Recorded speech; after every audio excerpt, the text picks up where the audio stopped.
au départ à travailler beaucoup sur l'aspect qualité de l'eau, donc qualité de leur rejet. Mais maintenant, elle s'intéresse énormément à la sobriété hydrique et à l'aspect quantitatif. Pourquoi? Pour la bonne et simple raison qu'il y a un lien direct aujourd'hui entre la quantité d'eau et la production du produit final.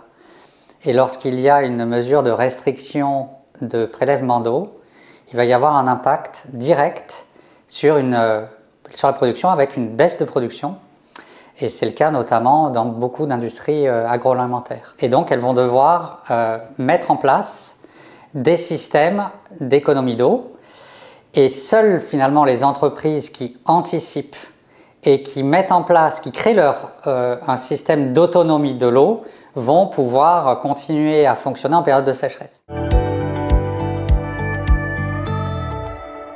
Ça peut être lorsqu'une entreprise, un process fonctionne en circuit ouvert, de le faire passer en circuit fermé pour un camping.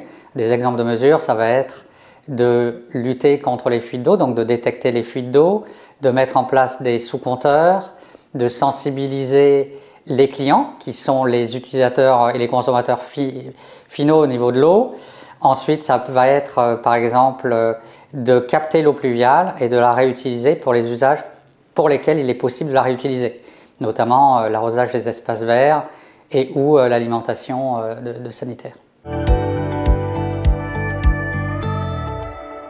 Il y a 120 chambres de commerce et d'industrie aujourd'hui réparties sur l'ensemble du territoire national, y compris ultramarin, qui sont des conseillers soit tourisme, soit transition écologique, qui vont faire des visites sur site et qui vont proposer aux chefs d'entreprise des diagnostics pour identifier les postes fortement consommateurs d'eau et leur proposer des mesures et les accompagner avec un accompagnement justement adapté à l'entreprise.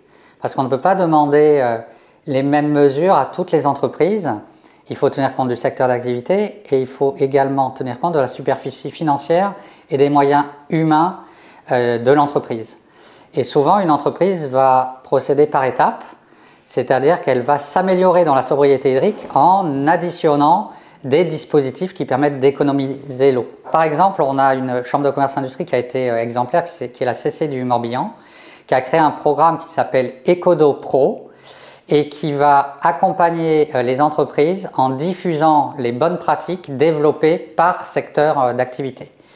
Et sur le site internet Ecodo Pro, vous allez trouver justement des témoignages de chefs d'entreprise qui ont fait des choses positives en matière de sobriété hydrique. Et aujourd'hui, l'enjeu, c'est ce que vous faites vous, c'est votre métier dont on a besoin, c'est de communiquer et de diffuser les bonnes pratiques. Et beaucoup de choses sont faites. Peut-être que l'un des défauts, entre guillemets, de l'industrie ou des chefs d'entreprise, c'est de peu savoir communiquer. Des fois, ils font plein d'actions sans les mettre en valeur, sans communiquer dessus. Et je pense qu'aujourd'hui, on a besoin, et c'est la raison pour laquelle moi je suis très content de travailler avec la FNCCR, on a des actions communes et faisons connaître ensemble, je pense, les bonnes pratiques. C'est l'enjeu de demain sur la sobriété hydrique.